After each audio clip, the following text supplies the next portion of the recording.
Everyone, a very good morning to all of you. जनाब जागो लाहौर में आप सबको खुश आमदीद कहते हैं। एक हंसती मुस्कुराती और खूबसूरत सी सुबह के साथ मैं हूं मुनीबा आसिफ, इस दुआ और इस उम्मीद के साथ कि आप लोग इस वक्त जहां कहीं भी होंगे ठीक ठाक होंगे, खुश होंगे और अपने इर्द गिर्द के लोगों को भी खुश रख रहे होंगे। जनाब वीकेंड है और हम आपके लिए हमेशा की तरह बहुत मजे मजे के टॉपिक्स लेकर आ चुके हैं ताकि आपका जो वीकेंड है उसको मजीद भरपूर अंदाज में हंसते मुस्कुराते हुए हम लोग गुजारे। और एक बड़ी खूबसूरत सी बात जहन में आ चुकी है कि आप हफ्ते के आखिरी दिन को जरूर सेलिब्रेट करें। अब आप समझ रहे होंगे सेलिब्रेट क्यों करें, क्योंकि पूरा हफ्ता काम करने के बाद हमें सिर्फ एक दिन मिलता है जब इंसान काम काज छोड़कर सिर्फ अपने लिए टाइम निकालता है या फिर अपनी फैमिली के लिए वक्त निकालता है। लेकिन साथ ही साथ आपको ये चीज़ भी सोचनी चाहिए कि आपने इस पूरे हफ्ते में क्या क्या काम किए हैं। कुछ ऐसा किया है जिससे हमारे मुआशरे में कोई बेहतरी आ सकती हो, या फिर सपोज सड़क पर जाते हुए किसी की हमने मदद की हो, या कभी जाने अनजाने में कोई ऐसी बात या ऐसा काम किया हो जिससे किसी को तकलीफ पहुंची हो। ये सब चीज़ें सेल्फ एनालिसिस कहलाती हैं कि आपने सेल्फ एनालिसिस अपना करना है, जो कि ज़िंदगी में बहुत ज़्यादा ज़रूरी होता है, हर स्टेज पर ज़रूरी होता है। यकीन कीजिए अगर आप अपना मुहासबा करना शुरू कर देंगे ना, और आपकी ज़िंदगी तो आसान होगी, बेहतर भी होगी, लेकिन उसके साथ साथ जो आपके आसपास आपसे जुड़े जो लोग होते हैं ना, उनकी ज़िंदगियों में भी मुस्बत तब्दीली आना शुरू हो जाती है। जब आपको पता हो कि आप क्या कर रहे हैं, किस तरह कर रहे हैं, कहाँ पर आप गलत हैं, कहाँ पर आप सही हैं, तो जब आप अपना मुहासबा करना शुरू हो जाते हैं, अपने आप को ठीक करना शुरू कर देते हैं, तो ऑटोमेटिकली जो बाकी लोग होते हैं जो हमसे मुंसलिक होते हैं वो भी इस चीज़ उनके ऊपर भी ये चीज़ इम्प्लीमेंट होना शुरू हो जाती है, तो वो भी ठीक होना शुरू हो जाते हैं। तो इसलिए जनाब हफ्ते का दिन है, अच्छे तरीके से मनाइएगा, हमारा शो भी साथ साथ देखिएगा, लेकिन साथ ही साथ एनालिसिस भी, सेल्फ एनालिसिस ज़रूर करिएगा कि आपने पूरा हफ्ता ये जो गुजर चुका है इसमें क्या किया है, किसी की खुशी के लिए क्या किया है, अपनी खुशी के लिए आपने क्या किया है। बात करते हैं कुछ सेहत और फिटनेस के हवाले से। आजकल हम अक्सर लोगों से ये बात सुनते भी हैं कि मेरे जिस्म में बहुत ज़्यादा दर्द है, या कमर जोड़ों की सोजिश है, टांगों और रीढ़ की हड्डी में भी दर्द वगैरह रहता है। और ये मर्ज़ बहुत आम हो चुका है, कॉमन हो चुका है। आलमी सतह पर ये अंदाज़ा लगाया गया है कि तकरीबन 5 में से 1 या तकरीबन 1.5 बिलियन अफराद जिस्मानी दर्दों में मुब्तला हैं। और ये बहुत ज़्यादा कॉमन मसला है क्योंकि मोबिलिटी बहुत कम होती जा रही है, हलचल बहुत कम होती जा रही है हमारी। लोग सुस्ती का शिकार हो चुके हैं और हमारी ये ज़्यादा से ज़्यादा कोशिश होती है कि हम हर काम बैठे बैठे ही करें। हमने अपना लाइफस्टाइल ही ऐसा बना लिया है कि अब जो नौजवान भी हैं उनमें भी ये चीज़ें बहुत ज़्यादा पाई जा रही हैं। मौसम सरमा जैसे ही शुरू होता है तो लोगों की ज़्यादा से ज़्यादा शिकायत होती हैं और ये कहा जाता है कि यार इस मौसम में पुरानी दर्दें भी नुमायां होना शुरू हो जाती हैं। और अब इन चीज़ों के लिए हम अद्वियात से तो इज्तनाब कर सकते हैं, लेकिन हमारी ये कोशिश होती है कि हम घर बैठे रहें, हम डॉक्टर के पास भी ना जाएं, लेकिन हम फिट भी रहें। तो इसलिए आजकल लोग फिजियोथेरेपी की तरफ बहुत ज़्यादा जा रहे हैं। तो फिजियोथेरेपी एक ऐसी थेरेपी है जो मुख्तलिफ जिस्मानी एक्सरसाइज के थ्रू आपकी दर्दों में कमी ला सकती है। तो आज इसी पर बात करेंगे कि जनाब किस तरह की थेरेपी हम कर सकते हैं, कैसे मददगार साबित हो सकती है। इस हवाले से हमारे साथ इस वक्त मौजूद हैं जनाब डॉक्टर फैज़ान हैं जो कि फिजियोथेरेपिस्ट हैं। उनसे बात करेंगे और उनसे जो हमारे तमाम तो जितने भी सवालात हैं उनसे जवाब लेते हैं। डॉक्टर फैज़ान आपको वेलकम कहती हूँ जागो लाहौर में। कैसे हैं आप? बहुत शुक्रिया मुझे इनवाइट करने के लिए, थैंक यू। डॉक्टर फैज़ान, जैसे मैं बात करी थी कि बहुत से लोग शिकायत करते हैं कि जैसे ही सर्दियां शुरू होती है हमारी पुरानी दर्दें निकलना शुरू हो जाती हैं। इसकी क्या वजह है? अच्छा, इसको हम 2 तरह से कैटेगराइज कर सकते हैं। एक नंबर ऑफ पॉपुलेशन वो है जिनको किसी रिसेंट टाइम में या पुराने टाइम पे चोट लगी और जैसे ही सीजन चेंज हुआ उनकी वो दर्द वापस आ गई। अच्छा। और कुछ लोग वो हैं जिनको पास में कोई कंप्लेन नहीं थी लेकिन उनको फिर भी सर्दी में वो पेन निकल आई। इन दोनों के पीछे जो बैकग्राउंड रीज़न है वो सेम है। इसमें कुछ डिफरेंट थीरीज हैं जिसमें से एक जो सबसे कॉमन है वो ये है कि जैसी वेदर चेंजेस होते हैं तो हमारे जो जॉइंट है वो स्टिफनेस की तरफ चले जाते हैं। तो वो हमने उसको एक्सेप्ट करना होता है। फिर उसमें साथ एक थ्योरी ही है जो उसकी कंटिन्यूशन ही है कि जैसी वेदर चेंजेस होते हैं तो एक रीज़न ये भी है कि हम जिस तरह पहले काम कर रहे होते हैं हम वैसे ही उसी रूटीन से काम कर रहे होते हैं। तो ऑलरेडी जॉइंट में स्टिफनेस होती है तो हम उसको ओवरलोड और उसमें टेंशन इंक्रीज कर देते हैं, इसलिए उनको जितनी भी पुरानी दर्दें हैं वो दोबारा से आना शुरू हो जाती हैं। जी। अच्छा, बहुत सालों पुरानी भी दर्दें हर साल निकल आती हैं? इस तरह का भी है? हाँ जी, इस तरह से भी है, लेकिन इसकी एक जो मेजर रीज़न जो हमें फाइंड आउट करने की ज़रूरत है, जो यहाँ पे एक इशू है कि जब हमें कोई चोट लगती है तो हम उसकी उस टाइम पे प्रॉपर असेसमेंट नहीं करवाते। वो भी टाइम खुद ही ठीक हो जाती है और हमें लगता है मसला ठीक हो गया, but deep inside your body वो कहीं ना कहीं वो चल रहा होता है। तो जैसे ही सीजन चेंज होता है वो दोबारा हमारे सामने आ जाता है। तो उस टाइम पे हमने एक प्रॉपर असेसमेंट की, और उससे पहले जब आपको चोट लगी है उस टाइम पे प्रॉपर असेसमेंट और ट्रीटमेंट की ज़रूरत है, ताकि जब दोबारा कभी सीजन चेंजेस आएँ तो वो आपको अफेक्ट ना करें। अच्छा, लेकिन हमारा ये होता है कि जैसे ही कोई दर्द होती है तो हम फौरन से पेन किलर खा लेते हैं, वो वक्ती तौर पर तो उधर ठहर जाती हैं या ख़त्म हो जाती है, वक्ती तौर पर हमें रिलैक्सेशन मिल जाती है, लेकिन जब उसका असर ख़त्म होता है दोबारा से वही शुरू हो जाती हैं, तो वो भी हम सही तरह असेस नहीं कर पा रहे होते हैं उसको। जो मेजर इशू वो ये है कि हम सिम्टम्स ट्रीट कर रहे होते हैं, जो अलामात आ रही हैं, रूट कॉज की तरफ हम नहीं जाते। रूट कॉज फाइंड आउट करना जरूरी है, जिसकी वजह से पेन है।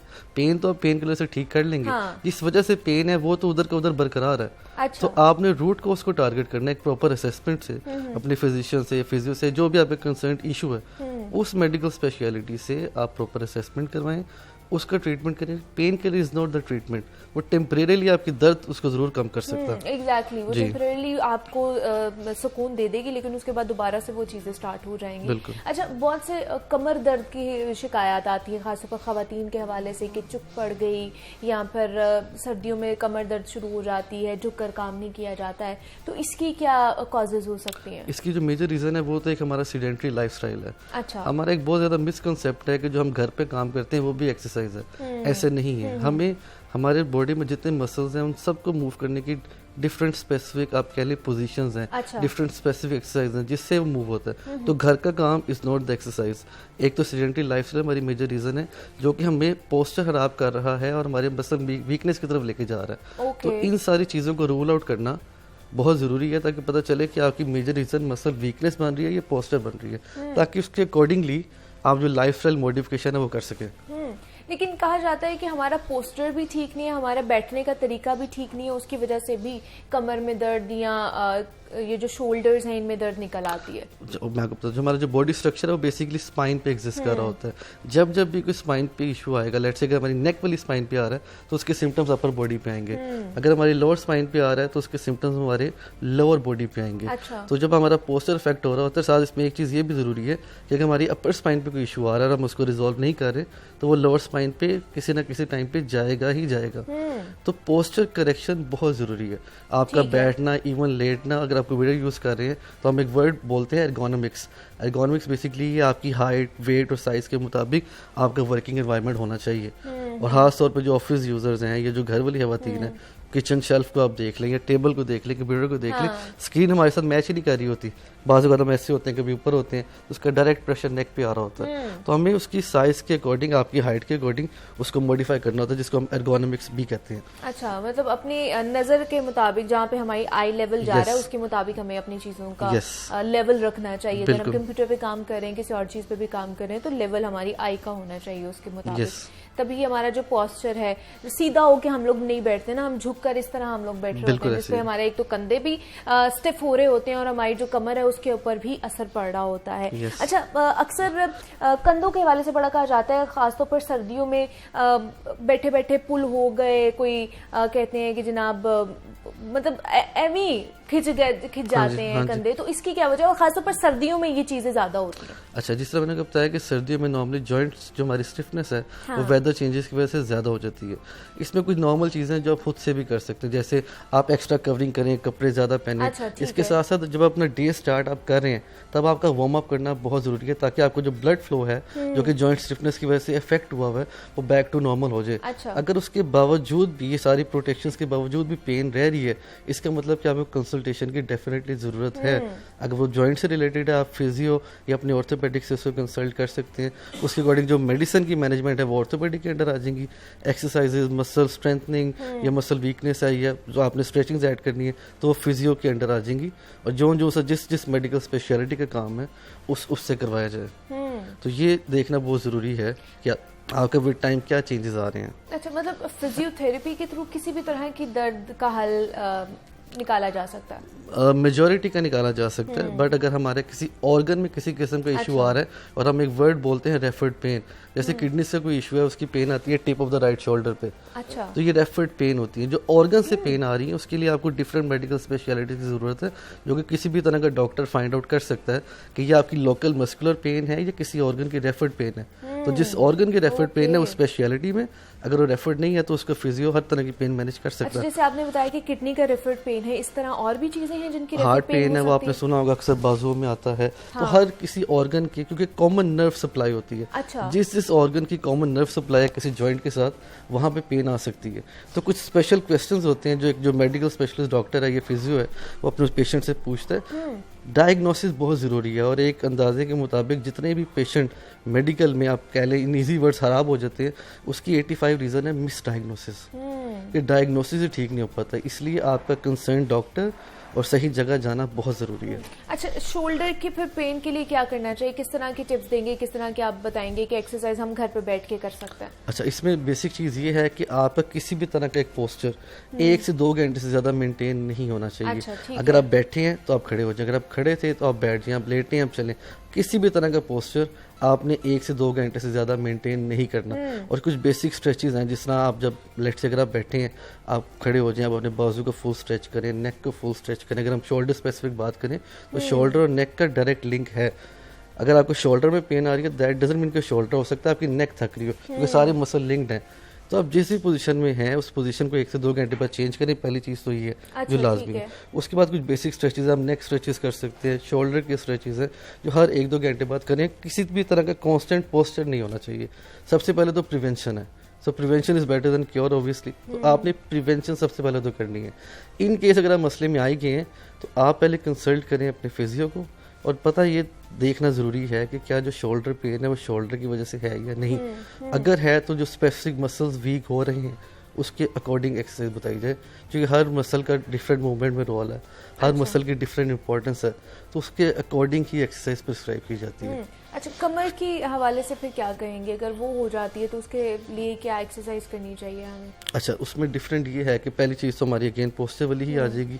और अगर आप लोअर लिम्ब के स्ट्रेचेस के वाले से बात करें तो एक हम बेसिक स्ट्रेचेस, इसको नी टू चेस्ट कहते हैं, कि आप सीधा लेट के अपनी नी को टुवर्ड्स चेस्ट लेके जाएं, जो आपकी बैक को और आपके सारे लोअर बॉडी को स्ट्रेच करता है। फिर एक हम वर्ड बोलते हैं SLR, स्ट्रेट लेग रेज, इसमें आपने टांग को बिल्कुल सीधा उठाना होता है, वो भी आपकी बैक को रिलैक्स करता है और सारी लोअर लिम्ब की स्ट्रेचिंग देता है। बट अगेन अगर हम इसको बात करें प्रिवेंशन के लिए, अभी आपको कोई दर्द स्पेसिफिकली नहीं है, कभी आती है और जाती है, तब आप ये स्ट्रेचेस कर सकते हैं। अगर आपकी पेन कंटिन्यूस रह रही है तो आप पहले कंसल्ट करें। ये देखना जरूरी है कि कौन सा ग्रुप ऑफ मसल अफेक्ट हुआ हुआ है आपके पोस्चर या मसल वीकनेस की वजह से, फिर उसके अकॉर्डिंग एक्सरसाइज प्रिस्क्राइब की जाए। जी, ठीक है, मतलब ये पहले कंसल्ट करना ज़्यादा ज़रूरी है। अगर आपकी कंटिन्यूस पेन है और वो जा ही नहीं रही तो पहले डॉक्टर से कंसल्ट करें, ना कि खुद ही घर पे तशखीस करके खुद ही डॉक्टर बन जाए, फिजियोथेरेपिस्ट भी बन जाए और उसके बाद जो पेन है वो ज़्यादा होना शुरू हो जाती है। अच्छा, शैटिका पेन बहुत ज़्यादा आजकल सुनने में आ रहा है कि उसमें आपकी पूरी मतलब पोस्चर ही ख़राब होना शुरू हो जाता है और इतनी वो दर्द होती है कि उठ भी नहीं सकता वो जो अफराद होते हैं जिनको शैटिका पेन होती है। ये होती क्या एक्चुअली? अच्छा, शैटिका बेसिकली ये है कि जो हमारी नर्व रूट है लोअर लिम्ब की, नॉर्मल गैप होता है हमारी स्पाइन में। अच्छा। जब वो गैप खत्म हो जाता है तो उधर कंप्रेशन आ जाती है। तो कंप्रेशन का रूल ये है कि वो नर्व जहाँ जहाँ से पास करे, अगर हम शैटिक नर्व की बात करें जिसको आप शैटिका कहते हैं, बेसिकली शैटिका में शैटिक नर्व कंप्रेस हो रही है। तो शैटिक नर्व हमारे बिल्कुल पीछे से लेकर टुवर्ड्स द फुट तक जा रही है। तो जब जब उसमें कंप्रेशन आते हैं तो ये सारी जगहों पर हमारे साइन एंड सिम्टम्स आते हैं। अच्छा। इसमें भी अगेन देखने की ज़रूरत ये है कि नर्व किस हद तक अफेक्ट है। और बहुत से लोग सिंपल लोअर बैक पेन को, जो कि किसी और वजह से होती है, उसको भी शैटिका से मिक्स अप करते हैं। अच्छा। उसमें भी MRI और एक्सरे हमें फिर डिफरेंट डायग्नोसिस में हेल्प करते हैं कि ये शैटिक नर्व या L4 L5 में ही कंप्रेशन है या नहीं, जो हमारे वर्टिब्रास हैं स्पाइन के। बट अगर स्पेसिफिक टू द शैटिका बात करें तो उसकी मेजर रीजन कंप्रेशन है और वो शैटिक नर्व दब जाती है और हमारे बिल्कुल पीछे से पास करके नीचे तक जा रही है। और वो किसी की भी दब सकती है, कभी भी दब सकती है या उसकी भी कोई रीजंस हो सकते हैं? अच्छा, उसमें एकदम से नहीं होगा वो कभी भी। इसके पीछे एक लॉन्ग लास्टिंग हिस्ट्री डेफिनेटली होगी। अगर किसी के पोस्चर रिलेटेड मसले थे, उसकी स्पाइन टिल्ट होती है और एक टाइम आया कि वो कंप्रेस होगी, एकदम से नहीं हो सकता। अच्छा, उसके भी पीछे कॉजेज हैं, मल्टीपल कॉजेज हो सकते हैं, फैक्टर्स हो सकते हैं जिसकी वजह से आपकी शटिका पेन जो है वो या फिर शटिका नर्व जो है वो दबना शुरू हो जाए। तो उसके लिए फिर आप क्या कहेंगे, किस तरह की थेरेपी करानी चाहिए हमें? अच्छा, उसमें अगेन वही वाली बात है कि हम सिम्टम्स को कभी ट्रीट नहीं करते। अगर हम डिफरेंट स्ट्रेचेस करें वो टेम्परेरीली तो हमारी पेन को ठीक कर देगी, कंप्रेशन अभी भी उधर का उधर ही है। तो हम एक वर्ड बोलते हैं लंबर ट्रैक्शन, जो आप टांग को खींचते हैं और नॉर्मल स्पेसिंग वापस आती है वर्टिब्रास की, स्पाइन की। तो फिर उसमें फिर डिफरेंट मल्टीपल चीजें ऐड होती जाती हैं अलॉन्ग विद एक्सरसाइजेस। अच्छा, दूसरा डॉक्टर फैजान, आपको लगता है कि लोग अब इस साइड पे आना शुरू हो गए, फिजियोथेरेपी को वो सीरियस लेना शुरू हो गए? मतलब बहुत से लोगों का भी माइंडसेट ऐसा है कि इससे कुछ नहीं होता है, हम दवाइयों पे ज़्यादा अच्छे तरीके से रिलाई कर सकते हैं, उनसे ज़्यादा अच्छे तरीके से हमारी पेन जल्दी रिलीफ हमें मिलेगा, ना कि हम एक्सरसाइज करेंगे। अच्छा, इसमें रिसेंट टाइम में काफ़ी चेंजेस आ गए। अगर हम पुरानी बात करें तो हमारा एक कॉन्सेप्ट है कि अगर किसी ने मेडिसिन नहीं लिख के दी तो उसने हमें चेक ही नहीं किया। हाँ, एग्जैक्टली, किसी ने इंजेक्शन नहीं लगाया तो उसने चेक ही नहीं किया। लेकिन जब से अभी काफ़ी इसमें ऑर्थोपेडिक्स भी बहुत ज़्यादा अपना रोल प्ले कर रहे हैं और फिजियोस तो डेफिनेटली कर ही रहे हैं कि प्री ऑपरेटिव केयर होनी चाहिए, पोस्ट ऑपरेटिव केयर होनी चाहिए, और विद टाइम चीज़ें बहुत चेंज हो रही हैं। अब लोगों का रुझान इस तरफ आ रहा है। स्टिल बहुत ज़्यादा काम की ज़रूरत है, लेकिन फार बेटर देन बिफोर। बहुत चीज़ें डिफरेंट है और लोग रिलाई कर रहे हैं। और बेहतर है कि दवाइयाँ खाने से बेहतर है कि आप एक्सरसाइज कर लें, आप थेरेपी करवा लें जाके, वो ज़्यादा अच्छा है। क्योंकि दवाइयाँ जाके बराह रास्त आपके ऑर्गन्स को इफेक्ट करती हैं, और अगर आप जनाब सिर्फ एक्सरसाइज करेंगे, थेरेपी ही कराएंगे, तो वो आपके मसल्स को रिलैक्स करेंगे, ना कि किसी और चीज़ को डैमेज करेंगे। तो डॉक्टर फैजान फिजियोथेरेपिस्ट हमारे साथ मौजूद थे। डॉक्टर फैजान, बहुत शुक्रिया आपके वक्त का कि आप यहाँ पर आए। फिजियोथेरेपी के हवाले से हम बात कर रहे थे कि कौन कौन सी दर्दें हैं जिनका हल निकाला जा सकता है थेरेपी के थ्रू। तो जनाब, जिस तरह डॉक्टर फैजान ने भी बताया कि एक्सरसाइज करना, मोबिलिटी को रखना अपने जोड़ों के अंदर या अपने जिस्म में, वो बहुत ज़्यादा ज़रूरी है। तो एक्सरसाइज के हवाले से ही बात कर लेते हैं। रहमान अब्बास हमारे साथ मौजूद हैं, उनकी तरफ चलते हैं और लेग टोनिंग के हवाले से वो हमें बताने वाले हैं। तो एक्सरसाइज उनसे सीखते हैं। जी रहमान, ओवर टू यू। अस्सलामुअलैकुम, गुड मॉर्निंग। सब कैसे हैं? ठीक ठाक है? नाश्ता आपने कर लिया? आप ट्रेनिंग के बारे में जानने के लिए आप सेगमेंट देखें, प्रोग्राम हमारा देख रहे हैं, बहुत से अच्छे फीडबैक मिलते हैं और मेरी डांट का भी कुछ असर होना शुरू हो गया। तो मैं आज आपकी खिदमत में हाजिर, आपको डांटने के लिए, आपका लाइफ कोच अगेन। लेकिन आज स्पेशली आज के प्रोग्राम में ये है कि लेग मोस्टली 80% मैंने एवरेज निकाली है कि मेल्स फीमेल्स में जो वीक मसल है वो है लोअर। हम क्या करते हैं, लोअर ट्रेनिंग करने से जान छुड़ाते हैं, क्या बहुत जान जाएगी, हम कर नहीं सकेंगे। तो कौन सी ऐसे स्पेसिफिक स्पेशल ट्रेनिंग्स हैं? 4 ट्रेनिंग्स मैं बताऊंगा जिससे आपकी लेग टोन अप होगी। Inner, outer, hamstring, quads, glutes muscle, same 4 trainings combination. आपका लोअर पोर्शन स्ट्रांग होना बहुत जरूरी है। सारी बॉडीज के ऊपर है। अब ऊपर वजन बढ़ता जाए, नीचे कमजोर होगा, ऑटोमेटिकली आपकी बैक वीक होना शुरू हो जाएगी, बैक में इश्यू आना शुरू हो जाएगा। हम अपर बॉडी को टोन अप करते हैं, लोअर को इग्नोर करते हैं, इसको नहीं कर सकते। आपके inner, outer, quads, hamstring, glutes muscles और टोन अप होने चाहिए। तो आज की ट्रेनिंग में 4 ट्रेनिंग्स मैं बताऊंगा, इसको आपने करना है वीक में 1 टाइम मस्ट। इग्नोर नहीं करना, सारा वजन इसके ऊपर है। हम क्यों इस बेचारों पे, इतनी टांगों पे हम अपना वजन डाल रहे हैं? तो इसको बैलेंस में रखना है। ये स्ट्रांग, अपर स्ट्रांग, परफेक्ट, इशू नहीं होगा। चलें जी, वार्म अप आपने कर लेना, चाहे रिदम में स्टेप अप कर लें 5 to 10 minutes. 4 trainings. First training, dumbbell ले लें, कैटल बेल ले लें। इसको आप जिम में भी कर सकते हैं, घर में भी कर सकते हैं, और मेल्स फीमेल्स के लिए, दोनों के लिए इफेक्टिव है। फर्स्ट ट्रेनिंग, आपने shoulder level foot position, dumbbell पकड़ लें, कैटल बेल ले लें। इसको आपने करना है, स्क्वाट्स करने हैं। 1 2 3, अब इतना बड़ा वेट मैं आपको नजर आ रहा हूं। ओके, 4 5। अब 5 साइड एंगल से शोल्डर लेवल ग्रिप आपने करनी है। ओके, 1 2। अब बैक मेरी कर्व है, मैं आगे की तरफ नहीं। Okay, face up, chin up. 3 4 5, इसको आपने करना है। 3 sets, 10 reps starting, then 15 reps। First training, weight मैंने नीचे नहीं रखा ताकि आप फोकस रहें। मैं आपको क्या बता रहा हूं। सेकेंड ट्रेनिंग, शोल्डर लेवल से फुट पोजीशन आपने वाइड रखनी है। ओके, डंबल या कैटल बेल डाउन, दूसरा हाथ मैंने थाई पे रखा है, लेग पे, then move up, 1, squats down, 2. हाथों की मूवमेंट को मैं स्लो रेंज ऑफ मोशन में मैं आपको बताता हूं. ये फिंगर ग्रिप आउटसाइड और slowly move, then turn, then up. आप इसको स्लो रेंज ऑफ मोशन में. ओके, 1, 2, 3, 4, 5 सिर्फ बताने के लिए. Okay, switch, slow range, finger grip properly, then move outside, then up. Okay, अब मेरी बैंड बजना शुरू हो गई ट्रेनिंग में. 2 एक्सरसाइजेस मैंने आपको बताई है. 3rd एक्सरसाइज, लंजेस आपने करने हैं, सबको पता है. 1 foot forward, 1 back, but with kettlebell. Okay, down, 1.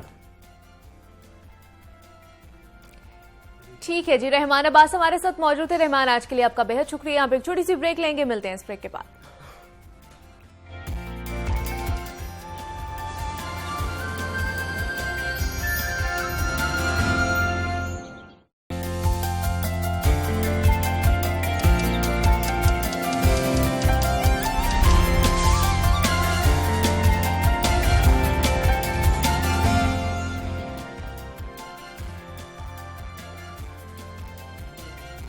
Welcome back to जागो लाहौर. जनाब, ब्रेक से वापस आ चुके हैं और सेगमेंट है हमारा लाहौर की दुनिया, जिसमें हम लाहौर और लाहौरियों के मसाइल डिस्कस करते हैं. और आज भी हम जनाब लाहौर का एक जो अहम मसला है उसके हवाले से हम बात करने वाले हैं, क्योंकि लाहौर पाकिस्तान के सबसे बड़े सूबे पंजाब का कैपिटल होने की वजह से मरकज़े निगाह भी रहता है.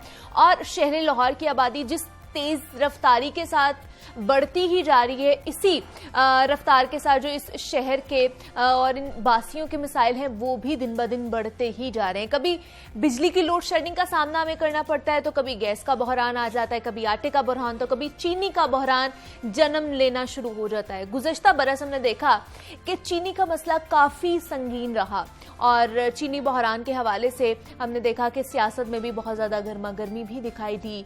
चीनी को लेकर एक दूसरे के ऊपर इल्जामात का एक सिलसिला ऐसा शुरू हुआ कि जो कभी नहीं खत्म हुआ. और लोकल दुकानदार, होलसेलर्स, डीलर्स, शुगर मिल्स मालिकान को और वो लोग हुकूमत को तमाम मसाइल की वजह करार देते हैं. गुज़श्ता कई महीनों से शुगर मिल्स मालिकान और हुकूमत के दरमियान एक सर्द जंग जारी है, और जिसमें चीनी दरामद और बरामद करने के मामलात, क्रशिंग सीजन के आगाज और गन्ने की कीमत के हवाले से कुछ मुतालबात पर बार्गेन हो रही थी. और लग यूं रहा था कि शायद चीनी का एक और बहरान जन्म लेने को तैयार है. लेकिन गुज़श्ता 1-2 दिन में शुगर मिल्स एसोसिएशन और हुकूमत में बर्फ पिघलने लगी है. वजारत पैदावार और शुगर मिल्स मालिकान के दरमियान मामला तय पाने की तरफ जा रहे हैं, और जहांगीर तरीन की शुगर मिल का कल से गन्ने की क्रशिंग शुरू करने का भी ऐलान सामने आया है. तो शुगर मिल्स मालिकान और हुकूमत में जारी जो टसल है उसकी क्या वजूहात रही हैं? क्या अभी भी चीनी का जो बहरान का खदशा जाहिर किया जा रहा था वो अभी भी हो सकता है? लाहौर में चीनी की कितनी जरूरत है, कितनी मिल रही है और कितना गैप है, इस हवाले से बात करेंगे. अभी हमारे साथ मौजूद है नुमाइंदा लाहौर न्यूज़ है अब्दुल कादिर ने हमें ज्वाइन किया है, और उनके साथ ज़हीर साहब हैं, जनरल सेक्रेटरी हैं लाहौर शुगर डीलर्स एसोसिएशन के. सर, आपको भी वेलकम कहती हूँ जागो लाहौर में, और अब्दुल कादिर आपको भी वेलकम कहती हूँ जागो लाहौर में. सर, सबसे पहले तो आप ही से जानना चाहूँगी, तमाम तो चीज़ें मैंने बताई, कुछ स्टैटिस्टिक्स भी बताए, लेकिन जो खबरें गर्दिश कर रही हैं कि शायद चीनी का एक और बहरान आ सकता है आने वाले दिनों में, इसमें कितनी सदाकत है? अभी तक तो र्यूमर्स है, कोई सदाकत नहीं है. इसमें कोई सदाकत नहीं है, क्योंकि पाकिस्तान में इस वक्त जो है 10 लाख टन के ज़खायर मौजूद हैं. अच्छा. और ये मिल्स वाले कहते हैं, क्योंकि हमारा मिल से इतना ताल्लुक नहीं होता. जो फिगर्स वो स्टेट करते हैं हमने तो वही बताने. अच्छा. 10 लाख टन अगर मौजूद है तो हम 6 लाख टन जो है ना पर मंथ खाते हैं. हाँ. हमारी कंजम्पशन है तो 2 महीने के तो हमारे पास अभी ज़खायर मौजूद हैं. तो अभी तक तो कोई बहरान नहीं है.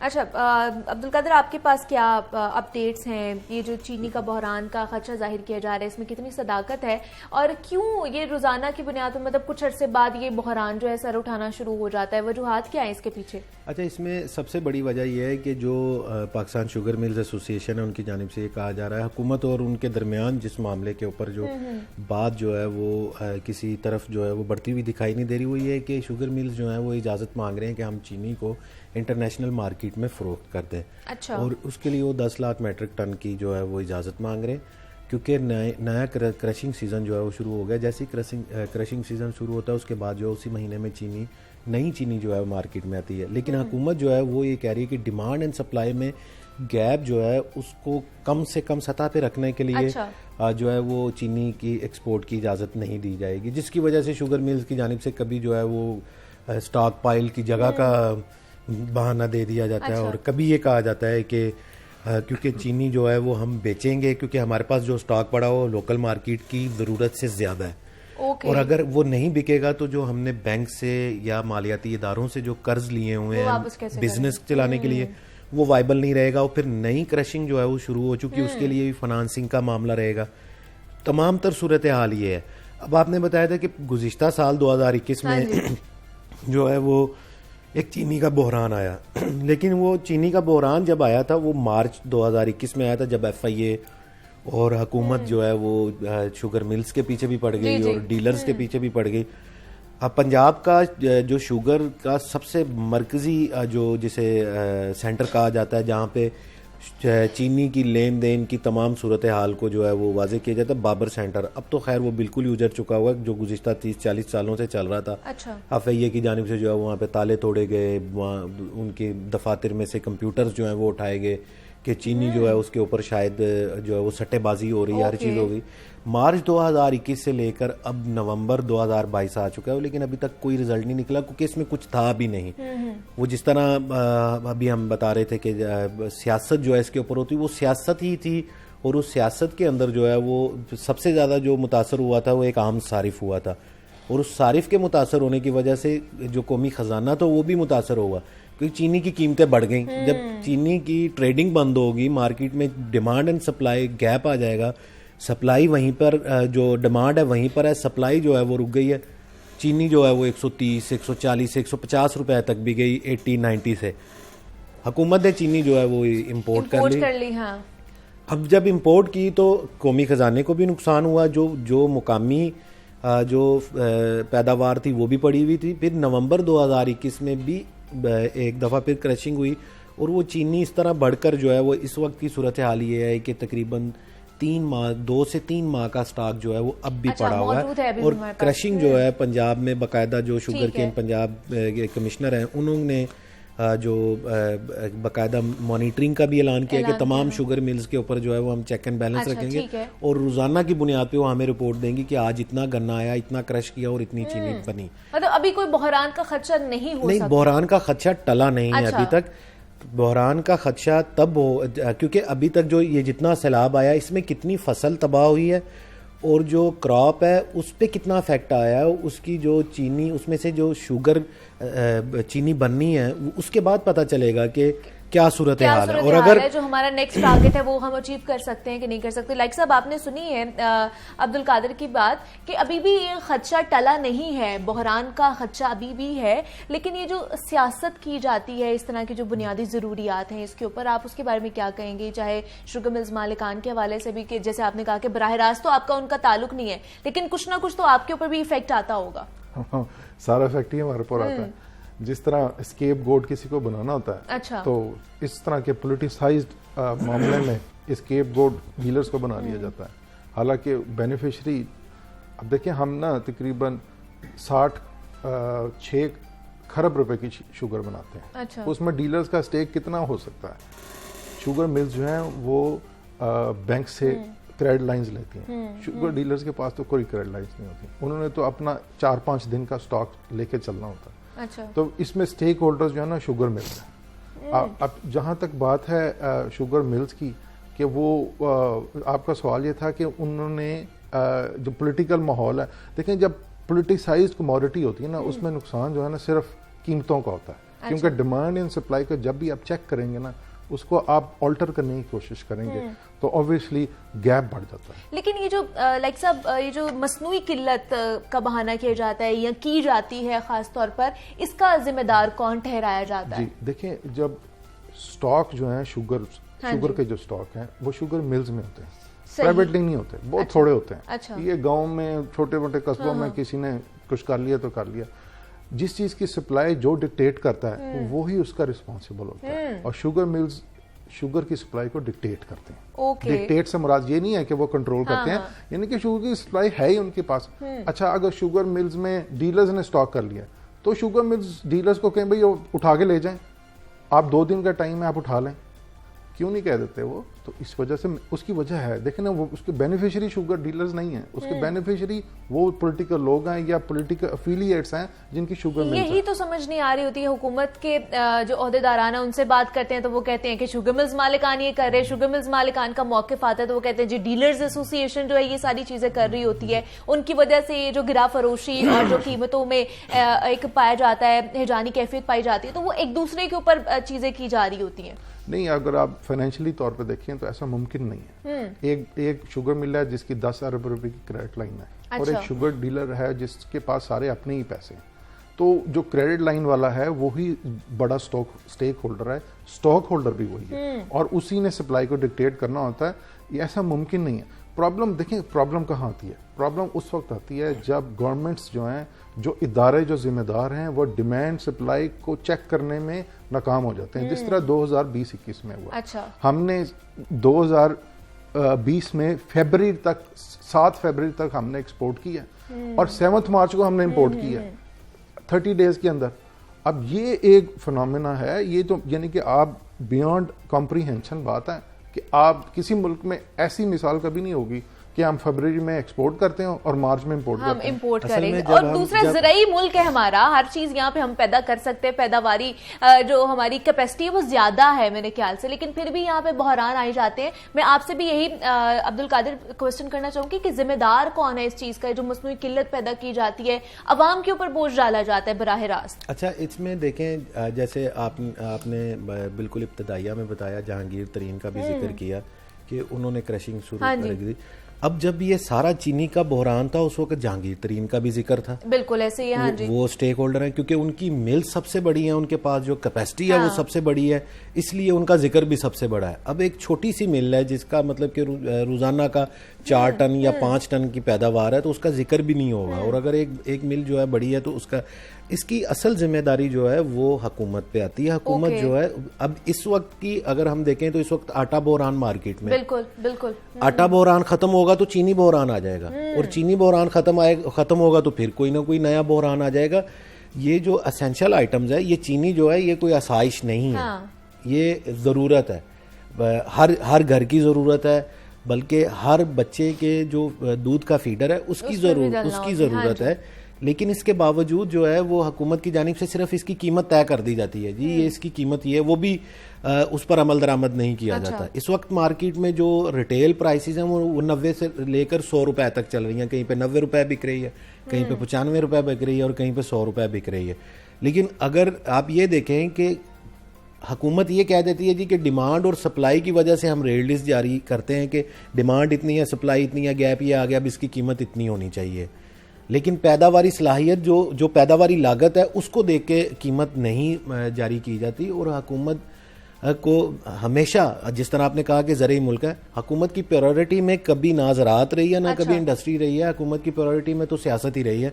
और हमेशा सियासत के लिए जो ऑपोजिशन जो है उन्हें इश्यूज चाहिए हैं, और हुकूमत जो है उसको जो है वो कोई ना कोई बहाना चाहिए कि ऑपोजिशन को किस तरह खामोश किया जाए। मार्केट की इस वक्त की सूरत हाल ये है कि चीनी जो है वो हर दुकान पे मौजूद है, ठीक है, ओके, और गुज़िश्ता साल चीनी किसी दुकान पे मौजूद नहीं थी। आप ये देखें कि पिछले साल चीनी नहीं थी, इस साल चीनी इतनी ज़्यादा है कि जो शुगर मिल्स मालकान है वो कह रहे हैं हमें एक्सपोर्ट की इजाज़त दी जाए। और उससे पिछले साल चले जाएं तो जिस तरह फरवरी में जो है वो हमने डॉलर्स में चीनी बेची और मार्च में हमने वही चीनी जो Import हमने कर लिया। आप ये समझ लें कि वही चीनी जो हमने मंडी में बेची उसको दोबारा हमने खरीद लिया सही। और इसमें नुकसान किसी का नहीं हुआ, ना किसी सियासतदान का हुआ, ना किसी शुगर मिलर का हुआ, ना डीलर का हुआ। इसमें जो नुकसान हुआ वो कौमी खजाने का हुआ। बिल्कुल ऐसे ही है, आपके मेरे टैक्स से जो खजाना हम मेंटेन रखते हैं उसमें एक बहुत बड़ा कट लगा कि चीनी पहले बेच दी फिर महंगे दामों खरीद ली। और जैसे ही कट लगता है फिर हमारे ऊपर टैक्सेस की भरमार डाल दी जाती है कि टैक्सेस ज्यादा हो जाते हैं। अच्छा लाइक साहब, क्रशिंग सीजन स्टार्ट हो गया है, उसके बाद गन्ने की कीमत में भी इजाफा कर दिया गया है, तो अब आपको लगता है कि ये जो मामला है ये सेटल डाउन हो जाएगा या इसके बाद भी कुछ और खदशात या लूप होल्स नजर आ सकते हैं? मैडम सेटल डाउन सबसे पहले बात यह है कि 100 रुपये मन गन्ने की प्राइस बढ़ी। अच्छा, अब इसका जो कॉस्ट का जो इफेक्ट है वो 25 रुपए केजी है, कम से कम। इससे कम नहीं हो सकता, इससे ज्यादा हो सकता है। अच्छा। हाँ, क्योंकि इससे सेल्स टैक्स भी बढ़ेगा, वो 17% है, वो उसके ऊपर ऐड करना है। अच्छा, तो आप अगर क्यूमुलेटेड उसके ऊपर इंक्रीज देखें that would be 30 rupees per KG. ठीक है। मैं इस वजह से यहाँ पे ये कह रहा हूँ कि बाद में ये ना हो जाए कि कहीं शुगर डीलर्स ने कीमत बढ़ा दी, अच्छा, क्योंकि मिल्स वालों के पास तो ऐसा ही है। तो ऐसा होना नहीं है। 30 रुपीज केजी अगली क्रॉप में इफेक्ट आना है, एट एनी कॉस्ट आना है उसमें, यानी कि इस इनएविटेबल है। आप इनपुट प्राइसेस की देखें ना, बहुत ज्यादा हो गई हैं। और मेरे कहने का मतलब, अब देखें ना, मिल्स वाले जिस मर्जी रेट पे भेजे, हमें उससे नहीं कंसर्न, मगर मैं अपने आप को डीलर्स को भी इसमें से निकाल रहा हूँ कि अगर इंक्रीज हुआ तो इसमें ये फैक्टर्स काउंट करेंगे बहुत ज्यादा। पैदावारी लागत बढ़ने का इफेक्ट जो है वो हमेशा एक आम सारिफ पे आता है। टैक्स बढ़ने का इफेक्ट जो है वो भी एक आम सारिफ पे आता है। डॉलर बढ़ जाता है, उसकी भी उसका खमियाजा भी जो है वो एक आम सारिफ जो है वो भुगतता है। पैदावारी लागत बढ़ेगी इस दफा। उसकी वजह यह है कि जो बिजली के नर्ख, जो डीजल के नर्ख, जो फर्नेस ऑयल के नर्ख, अगर जो गन्ने की कीमतों में इजाफा हुआ, और गुज़िश्ता साल भी इस तरह रहा है कि हुकूमत की जानिब से स्पोर्ट प्राइस रखी गई 200 रुपये, ठीक है। ये होता है कि इससे कम जो है वो गन्ना नहीं बिकेगा, इससे कम की 200 रुपये मन से सस्ता बिकेगा तो नुकसान होगा किसान को। लेकिन सूरत हाल ये थी कि 200 की बजाय वो 275, 240, 250 रुपए कीमत ऊपर जा रही थी। और अब सैलाब की वजह से क्या इफेक्ट आया है कोई अदादोशुमार नहीं है कि गन्ने की क्रॉप में कितना नुकसान हुआ है, और जो सैलाब की वजह से या पानियों की वजह से जो जिसे हम कहते हैं कि जो शुगर कैन है, या जिसे हम कहते हैं गन्ना, वो उसका कितना इफेक्ट हुआ है। क्योंकि सम टाइम ऐसा भी होता है कि जो क्रॉप होती है वो खराब हो जाती है, बज़ाहिर वो ठीक लगती है, लेकिन उसकी जो वो प्रोसेसिंग में जाती है तब हमें पता चल रहा होता है कि वो खराब कितनी है और कितनी उसमें से हमें फायदा पहुंचा है। अभी ये जंग लगने वाली है। अच्छा, सर्द जंग अभी हुकूमत और जो शुगर मिल्स हैं, मिलर्स हैं, उनके दरमियान जो है ये कीमतों के ऊपर लगेगी। ये किस तरह हो सकता है कि आपकी पैदावारी लागत जो है वो 120, 110 रुपए है और आप कहें कि 80 रुपए। मतलब ये जो तसलबाजी है, ये जो सर्द जंग है, ये अभी भी जारी रहने वाली है। हमारे साथ अब्दुल कादिर, नुमाइंदा लाहौर न्यूज मौजूद है। अब्दुल कादिर, आपका बेहद शुक्रिया। और लाइक जहीर साहब हमारे साथ मौजूद थे, general secretary Lahore sugar dealers association के। सर, आपका भी बेहद शुक्रिया कि आपने अपना मौक़िफ़ हमारे साथ शेयर किया है। ये चीनी के बहरान के हवाले से जनाब हम बात कर रहे थे कि आने वाले दिनों में क्या होने वाला है, तो ये यहाँ पे एक छोटी सी ब्रेक लेते हैं, मिलते हैं इस ब्रेक के बाद।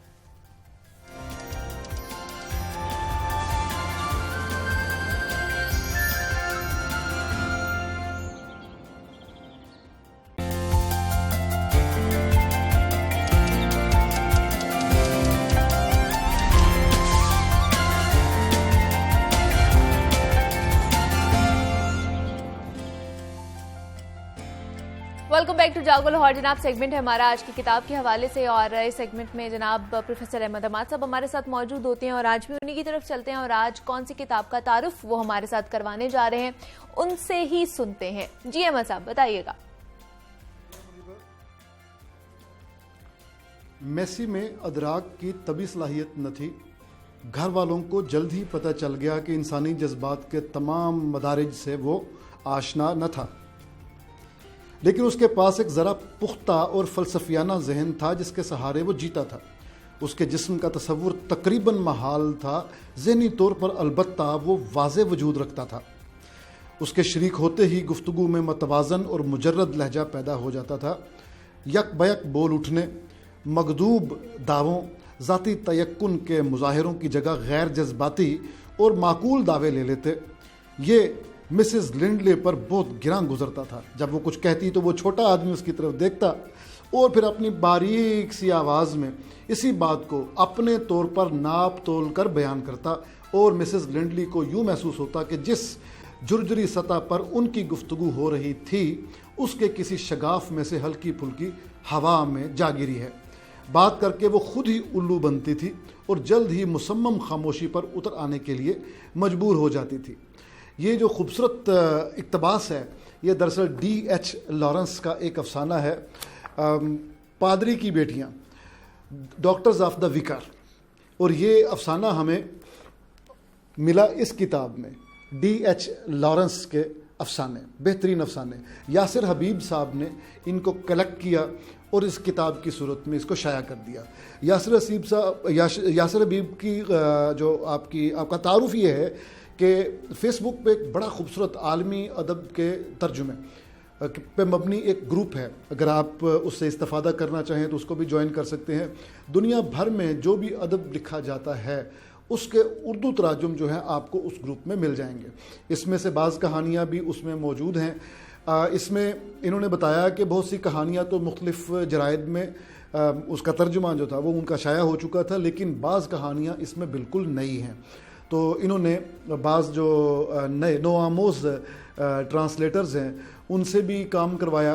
नोआमोज़ ट्रांसलेटर्स का काम अपने जो पढ़त से ही पता चल जाता है। जब कारी उनको एक्सपीरियंस करता है या पढ़ता है या उनसे गुजरता है तो पता चल जाता है कि वाकई नोआमोज़ हैं। तो मेरा ख्याल है कि यासिर हबीब साहब को एक तो ये करना चाहिए था कि जो तदवीन का मयार है वो इससे ज़्यादा कड़ा करते जिस मयार पर इन्होंने इस किताब का इंतखाब किया या तर्जुमे का इंतखाब किया कि इस किताब में शामिल किया जाए।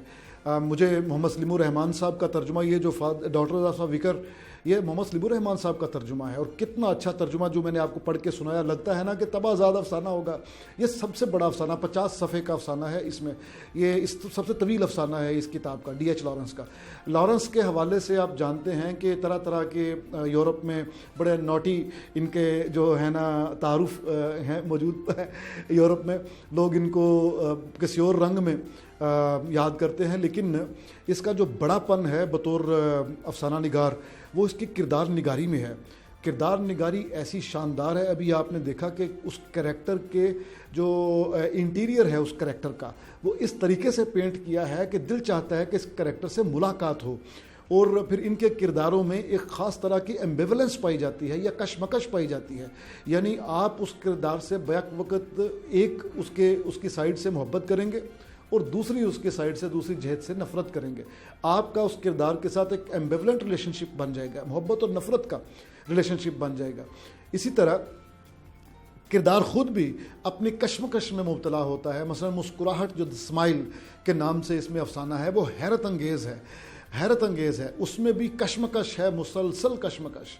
पादरी की बेटियां भी अपने आप को अशराफिया में, एक बेटी अशराफिया में कायम रखने के लिए और ख़ुद पादरी भी अपने आप को अशराफिया में जो बरकरार रखने के लिए, यानी उस क्लास में अपने आप को रखने के लिए कितनी मेहनत और तगोदो करता है, किन किन मिजरीज से गुज़रता है।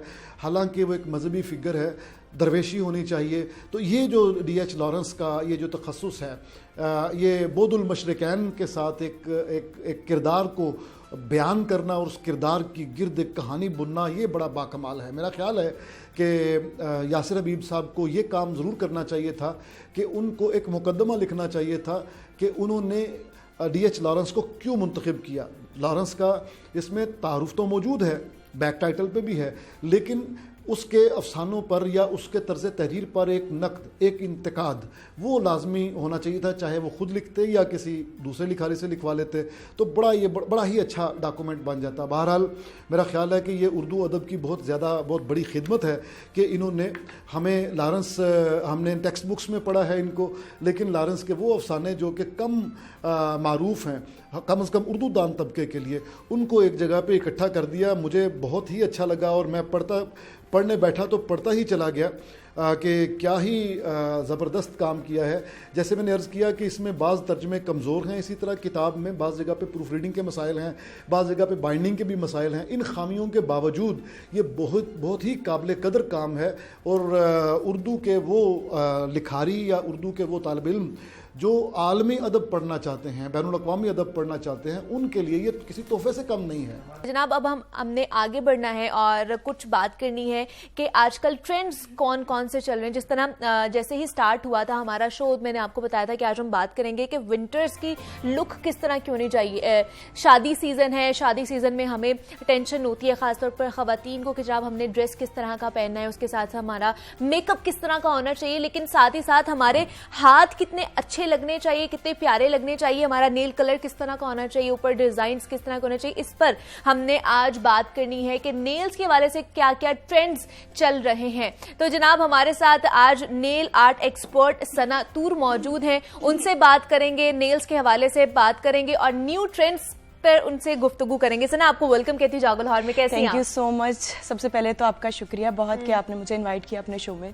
थैंक यू सो मच सना आने के लिए। सना, किस तरह के, मैंने जैसे बताया कि शादी सीजन है, शादी सीजन में हमें टेंशन होती है, अच्छा हमने कपड़े पहनने हैं, किस तरह के पहनने हैं, मेकअप किस तरह का करना है। नेल्स के हवाले से बताइए किस तरह के नेल ट्रेंड्स चल रहे हैं आजकल? देखिए, नेल ट्रेंड्स तो डिपेंड करते हैं अच्छा आपके हैंड्स पे कि आपको कौन से सूट कर रहे हैं। तो इसमें ऐसा नहीं है कि इसमें कि कोई रेड का है कि अगर रेड आपने कोई जोड़ा पहनना है तो उसके साथ रेड ही नेल्स जाएंगे।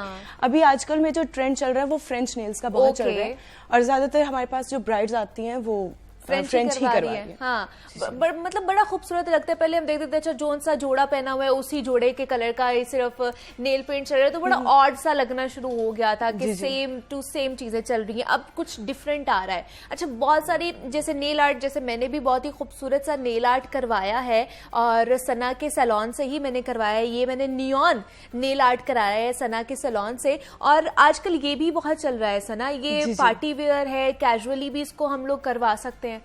ये ईस्टर्न लुक में भी आता है और आप इसको वेस्टर्न में भी कर सकते हैं। देखिए, आपके ड्रेसिंग के साथ आपके नेल्स का कोई लेना देना नहीं। अच्छा, ठीक है। तो ये डिपेंड करता है कि आपको किस लिए चाहिए, किस ओकेजन के लिए चाहिए, ओकेजनली आप करवा सकते हैं किसी भी टाइप के नेल्स। वो आपके अब कोई आपकी शादी है, आपने ईद के लिए करवाना है, या अगर आपको वेस्टर्न वेयर करना है, ईस्टर्न करना है, उसका आपके नेल से कोई लेना देना नहीं। It's all depends on your hands. अच्छा, कि आपको कैसे लगने चाहिए, आप पे डिपेंड करते हैं आपने किस ओकेजन के लिए, किस इवेंट के लिए, या आपने वैसे भी अगर बहुत सी लड़कियां उन्हें अच्छा लगता है कि हमारा मैनिक्योर हमेशा होता रहे, हमारा खूबसूरत से हाथ लगे, तो वो वैसे भी इसको करवा सकते हैं, रेगुलर वे में भी इसको लेकर चल सकते हैं। अच्छा सना, इस हवाले से बड़ा एक ये भी मिथ कह सकते हैं या आप हमें बताएंगी कि कहते हैं कि जब हम एक्रेलिक्स करवाते हैं तो उसके बाद हमारे नेल्स खराब होना शुरू हो जाते हैं, इसकी क्या वजह है? देखिए, ये हमारे पास बहुत सी कंप्लेंट्स आती हैं जो कहीं सैलून से करवा के आती हैं कि हमारे जी नेल्स खराब हो गए, हमने एक्रेलिक्स करवाए थे, इस जगह से करवाए थे।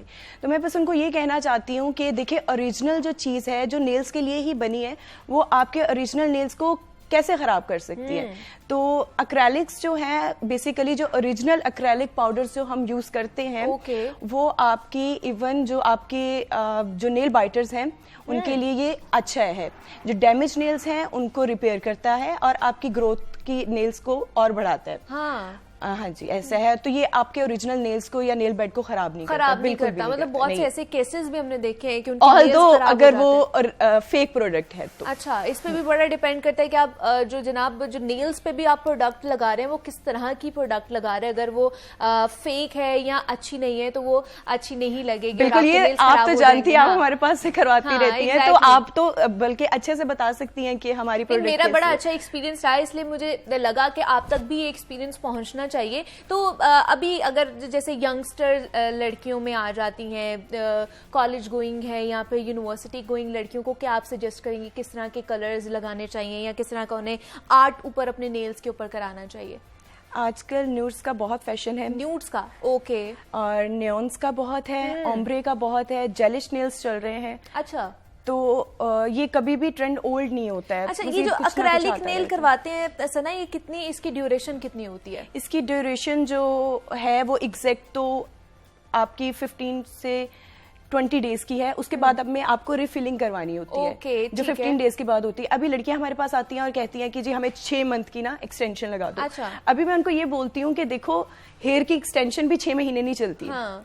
लैशेस की भी नहीं चलती, तो हम ये गारंटी कैसे दे दें कि आपके नेल्स जो हैं वो 6 मंथ के लिए चलेंगे। तो आपको हर चीज जो ओरिजिनल चीज के साथ फेक चीज तो नहीं ना हम कंपेयर कर सकते। तो इस पे ये है कि इस पे रिफिलिंग होती है। ठीक है, हर 15 से 20 दिन बाद आपने रिफिल कराना होता है, Exactly, क्योंकि आपके बिल्कुल। नीचे से अपना जो नेल है वो ग्रो करता जाता है, तो उस हवाले से आपने देखना है। अच्छा, अब मैंने सुना है कोई 2 हफ्ते के लिए भी या 3 हफ्ते के लिए भी नेल्स लगते हैं। वो फेक नेल्स होते हैं। अच्छा, वो फेक वो नेल्स फुल टिप्स होती हैं, वो फेक नेल्स होते हैं जो कि उनकी ड्यूरेशन सिर्फ 2 वीक्स है। अच्छा, वो फेक नेल्स होते हैं और एक्रेलिक जो होते हैं वो डिफरेंट होते हैं, वो उसमें आपको रिफिल कराना पड़ता है। टाइम की थोड़ी सी शॉर्टेज थी, लेकिन फिर भी बहुत अच्छा लगा सना आपसे Thank you मिलके। so थैंक यू much, सो मुझे मच भी फॉर बहुत अच्छा कमिंग। लगा। नेल्स के हवाले से जनाब हम बात कर रहे थे कि आज कौन कौन से ट्रेंड्स चल रहे हैं। यहाँ पे मुझे इजाजत दीजिए, अपना बहुत सारा ख्याल रखिएगा। अल्लाह हाफिज।